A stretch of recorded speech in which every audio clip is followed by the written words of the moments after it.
Dalam politik tidak ada kawan, tidak ada musuh yang abadi. Yang abadi adalah kepentingan itu sendiri. Dalam politik purba, yaitu monarki, kekuatan tergantung kepada raja.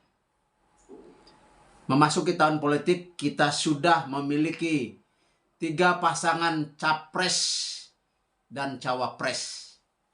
Dan mereka sudah mendeklarasikan dengan dukungan partai masing-masing dan semua sudah mendaftar di Komisi Pemilihan Umum. Bertemu kembali dalam channel YouTube Jejire Aitung. Dan Jejire Aitung mengucapkan selamat kepada pasangan Anies Baswedan dan Caimin, pasangan Ganjar Pranowo dan Mahfud MD, pasangan Prabowo dan Gibran. Tuhan memberkati semua pasangan. Tuhan memberkati lembaga Komisi Pemilihan Umum Indonesia, Bawaslu Indonesia. Tuhan memberkati seluruh rakyat Indonesia. Bersatu, bersama, wujudkan Indonesia maju, adil, sejahtera, dan bermartabat.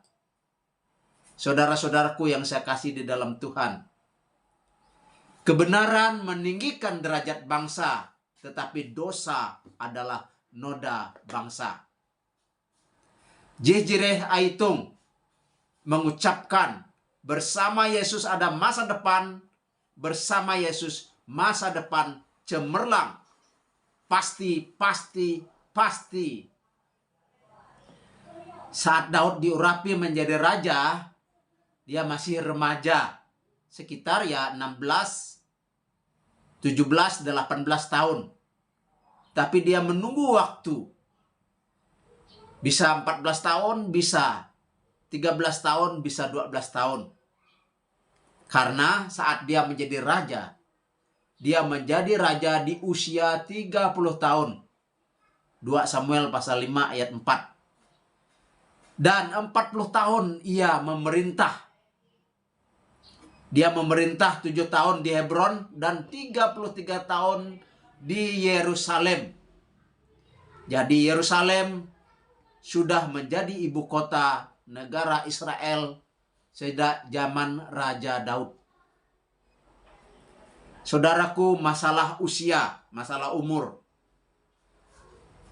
Alkitab menjelaskan bahwa Musa dipanggil oleh Tuhan untuk membebaskan bangsa Israel pada umur 80 tahun.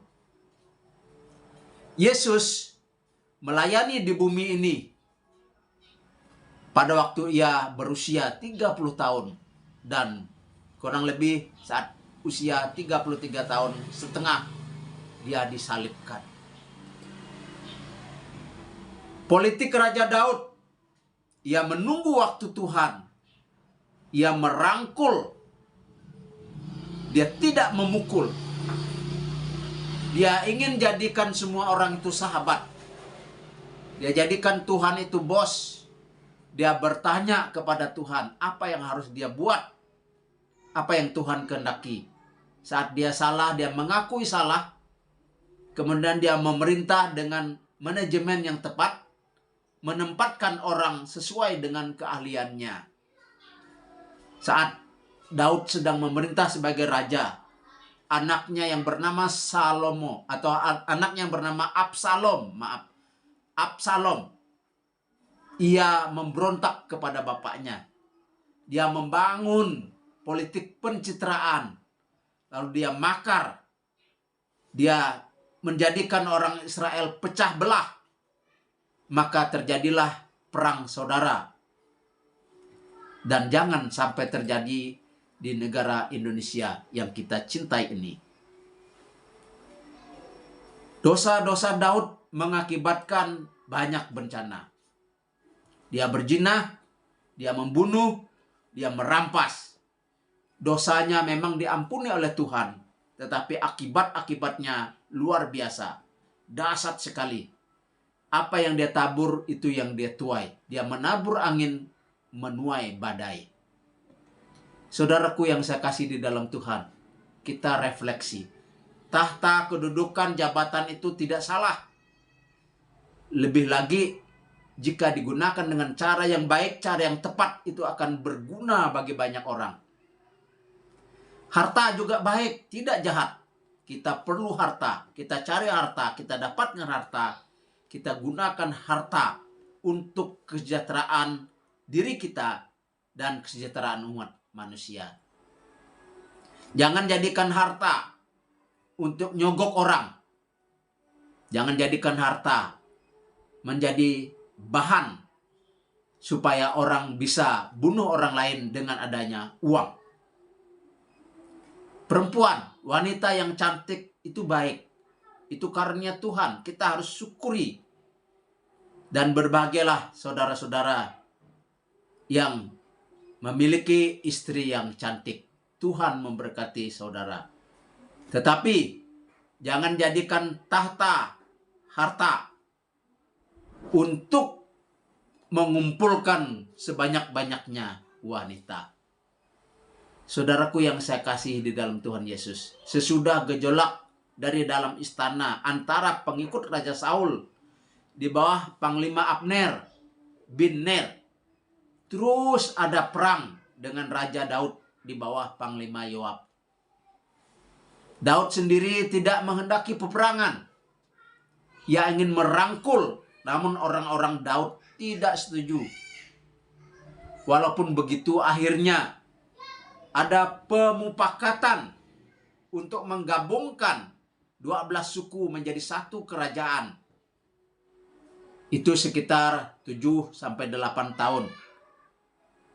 Dan pada waktu itu Daud baru menjadi raja di Israel. 2 Samuel pasal 8, 2 Samuel pasal 5 ayat 1 sampai ayat 10, 2 Samuel pasal 8 ayat 1 sampai 13, dan ayat 14 sampai ayat 17. Pasal 5 ayat 1. Lalu datanglah segala suku Israel kepada Daud di Hebron dan berkata, "Ketahuilah, kami ini darah dagingmu. Telah lama ketika Saul memerintah atas kami, engkaulah yang memimpin segala gerakan orang Israel, dan Tuhan telah berfirman kepadamu, engkaulah yang harus menggembalakan umatku Israel, dan engkaulah yang menjadi raja atas Israel." Maka datanglah semua tua-tua Israel menghadap raja di Hebron. Lalu Raja Daud mengadakan perjanjian dengan mereka di Hebron di hadapan Tuhan. Kemudian mereka mengurapi Daud menjadi raja atas Israel. Daud berumur 30 tahun pada waktu ia menjadi raja. 40 tahun lamanya ia memerintah. Di Hebron ia memerintah atas Yehuda 7 tahun 6 bulan. Dan di Yerusalem ia memerintah 33 tahun atas seluruh Israel dan Yehuda. Lalu raja dengan orang-orangnya pergi ke Yerusalem, menyerang orang Yebus, penduduk negeri itu. Mereka itu berkata kepada Daud, "Engkau tidak sanggup masuk ke kemari, orang-orang buta dan orang-orang timpang, dan akan mengenyahkan engkau."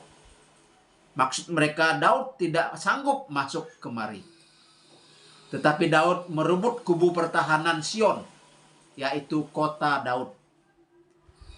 Daud telah berkata pada waktu itu, "Siapa yang hendak memukul kalah orang Yebus, haruslah ia masuk melalui saluran air itu." Hati Daud benci kepada orang-orang timpang dan orang-orang buta. Sebab itu orang berkata, orang-orang buta dan orang-orang timpang tidak boleh masuk bait. Dan Daud menetap di kubu pertahanan itu dan menamainya kota Daud. Ia memperkuatnya sekelilingnya mulai dari Milo ke bagian dalam. Lalu makin lama makin besarlah kuasa Daud, sebab Tuhan Allah semesta alam menyertai dia. 2 Samuel pasal 8 ayat 1 sampai ayat 14. Di mana di situ Daud mengalahkan raja-raja. Raja orang Filistin, dia ambil alih kota itu. Raja orang Moab, Hadadeser, Raja Soba, Efrat, Raja Aram, Damsik, Bani Amon, Edom, dan lain sebagainya. Daud mengalahkan mereka semua.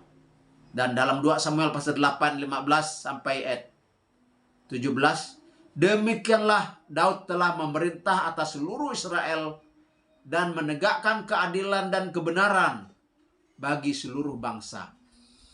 Yoab anak Seruya menjadi panglimanya. Yosafat bin Ahilud menjadi bendahara negara. Sadok bin Ahitub dan Ahimelek bin Abiatar menjadi imam. Seraya menjadi panitera negara. Benaya bin Yoyada menjadi panglima orang Kreti dan orang Pleti, dan anak-anak Daud menjadi imam. Saudaraku yang saya kasih di dalam Tuhan, kekuatan Raja Daud di dalam membangun kerajaan yang kokoh, sehingga dia menjadi raja terkenal, bukan saja di masa Israel, tetapi di segala masa sampai sekarang pun Daud menjadi raja yang terkenal. Ada 4 rahasianya. Yang pertama, karena Daud mengasihi Tuhan. Dia sangat mengandalkan Tuhan.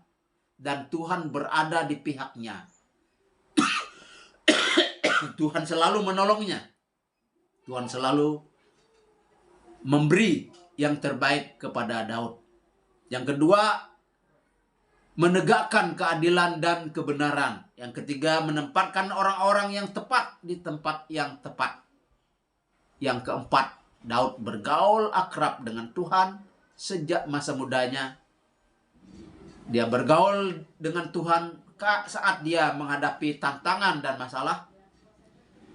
Dia juga bergaul dengan Tuhan sejak ia berkuasa. Bahkan saat ia berdosa, dia mengakui dosa-dosanya dan minta pengampunan kepada Tuhan. Daud mengasihi Tuhan. Itulah rahasia kesuksesannya.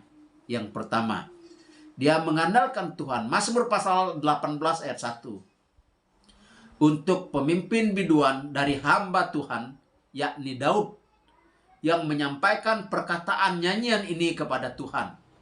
Pada waktu Tuhan telah melepaskan dia dari cengkeraman semua musuhnya dan dari tangan Saul. Ia berkata, "Aku mengasihi Engkau ya Tuhan kekuatanku." Daud mengasihi Tuhan. Mengasihi Tuhan dengan segenap hati, dengan segenap jiwa. Dia memuji, dia bercakap-cakap, dia bergaul akrab dengan Tuhan.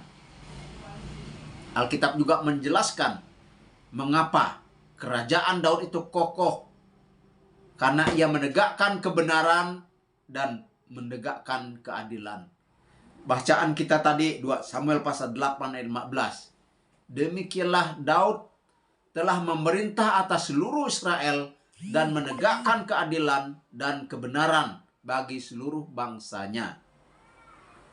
Yang kontras adalah jika ada dosa, ada korupsi, jika ada penindasan, ketidakadilan, dan ketidakbenaran. Seperti di dalam Amsal pasal 14 ayat 34. Kebenaran meninggikan derajat bangsa, tetapi dosa adalah noda bangsa. Kekuatan yang ketiga, ia menempatkan orang-orang yang tepat di tempat yang tepat. Saudaraku, di dalam 2 Samuel pasal 8 ayat 16 dikatakan Yoab anak Seruya menjadi panglima angkatan perang Israel. Pada waktu itu belum ada angkatan udara, belum ada angkatan kepolisian, semuanya angkatan darat. Angkatan darat mungkin terbagi menjadi infanteri, tukang panah, tukang tombak, tukang lembing, tukang pedang, bahkan mungkin tukang ketapel pun. Mereka yang kuat, mereka yang berani, gagah perkasa, yang bisa diandalkan di bawah seorang panglima yang bernama Yoab. Yosafat bin Ahilud menjadi bendahara negara. Orang yang baik, benar, yang tahu tugas, fungsinya, yang tidak korup, menjadi bendahara negara. Sadok bin Ahitub dan Ahimelek bin Abiatar menjadi imam. Imam adalah pemimpin kerohanian di Israel. Dan baik Abiatar maupun Sadok, mereka melakukan tugas-tugas mereka sebaik-baiknya. Mewakili raja, mewakili rakyat, mewakili semua orang Israel menghadap kepada Tuhan. Seraya menjadi panitera negara. Seraya adalah sekretariat panitera atau sekretaris negara. Sedangkan Benaya bin Yoyada menjadi panglima orang Kreti dan orang Peleti. Jadi secara umum panglima Yoab. Tetapi ada pasukan orang Kreti dan orang Peleti di bawah binaan, di bawah panglima Benaya. Kemudian anak-anak Daud menjadi imam. Saudaraku yang saya kasih di dalam Tuhan. Itulah 3 hal yang membuat Daud kokoh sebagai raja. Yang keempat, dia bergaul dengan Allah. Dia bergaul akrab dengan Tuhan. Sejak mudanya, sejak dia di padang penggembalaan, saat malam yang sunyi, dia merasa Tuhan begitu dekat dengan dia. Bahkan dia katakan, Tuhan adalah gembalaku. Saat dia takut, dia datang kepada Tuhan. Waktu dia menghadapi tantangan, ketika orang-orang ingin melempar dia dengan batu karena kasus Siklag terbakar, dan semua harta benda, bahkan istri, anak-anak, para pengikutnya ditawan oleh musuh. Dan pada saat itu Daud datang kepada Tuhan. Daud menguatkan hatinya, lalu terus maju sebagai pemimpin. Ketika dia berdosa, jatuh dalam dosa berzina, membunuh dan merampok, dia datang kepada Tuhan. Dia tidak mempersalahkan Tuhan. Dia tidak mempersalahkan Nabi Nathan yang menegur dia. Tapi dia tunduk kepala, dia sujud, dia mengakui dosanya dan meninggalkannya. Dan bahkan ketika dia ditegur Tuhan, ketika ia menghitung rakyat, di dalam 2 Samuel pasal 24 ayat 10, Daud merasa was-was karena dia sudah melakukan kesalahan menghitung jumlah rakyatnya. Saudaraku yang saya kasih di dalam Tuhan Yesus, kembali kita kepada pemerintahan modern zaman ini, pemerintahan demokrasi, di mana partai politik dan gabungan partai politik mengusung pasangan calon presiden dan calon wakil presiden. Kemudian setelah mereka mengusung, mendeklarasikan, pergi mendaftarkan di Komisi Pemilihan Umum. Setelah itu nanti akan masuk masa kampanye lewat pemasangan baliho, lewat sosial media, lewat debat adu program, adu gagasan. Kemudian masuk masa tenang dan hari pencoblosan tanggal 14 Februari tahun 2022. Jika ada yang mencapai 50% plus 1, maka hanya terjadi 1 kali putaran. Tetapi jika tidak, maka akan masuk putaran kedua di dalam pemilihan presiden dan wakil presiden. Putaran kedua diperkirakan atau dijadwalkan oleh KPU tanggal 2 sampai dengan tanggal 22 Juni tahun 2024. Dan siapa yang menang akan diumumkan oleh KPU. Presiden dan wakil presiden yang terpilih akan dilantik pada tanggal 20 bulan 10 tahun 2024. Saudara-saudaraku yang saya kasih di dalam Tuhan Yesus.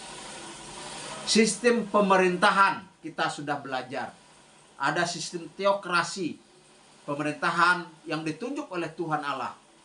Itu baik. Ada sistem pemerintahan monarki, pemerintahan yang dipimpin oleh seorang raja. Itu juga baik. Dan pemerintahan demokrasi sangat baik. Yang menjadi tidak baik adalah oknumnya, manusianya, orangnya, karena oknum itu seorang yang berdosa. Bisa saja dia menjadi oknum yang arogan, sombong, tidak takut akan Tuhan, tidak rendah hati, tidak mau mengakui kesalahan. Tapi kita mengharapkan semua pasangan calon presiden dan wakil presiden adalah orang-orang yang takut akan Tuhan. Roma pasal 13 ayat 1 sampai ayat 7. Alkitab menjelaskan bahwa pemerintah adalah ketetapan Allah. Entahkah lewat teokrasi, entahkah lewat monarki, lebih-lebih lewat demokrasi. Lewat demokrasi dipilih oleh rakyat dengan suara terbanyak lewat pemilihan umum. Diundangkan dalam Undang-Undang Nomor 7 tahun 2017 tentang pemilihan umum dan tentang KPU. Sedangkan Undang-Undang Nomor 7 tahun 2023 peraturan pemerintah menjadi undang-undang, dibuat yang terbaru. Sedangkan penetapan pemenang sah hanya oleh Komisi Pemilihan Umum, bukan oleh survei atau quick count. Saudaraku yang saya kasih di dalam Tuhan Yesus, kita bersyukur ada pembagian kekuasaan. John Locke dan Montesquieu melalui trias politikanya dengan adanya pemerintahan demokrasi. Ada legislatif, ada eksekutif, dan ada yudikatif. Terima kasih sudah menonton. Semoga mencerahkan dan menjadi berkat. Jika baik dan menjadi berkat, silakan like, share, subscribe. Namun tidak boleh menjadikan konten ini sebagai konten pribadi. Bersama Yesus ada masa depan. Bersama Yesus masa depan cemerlang.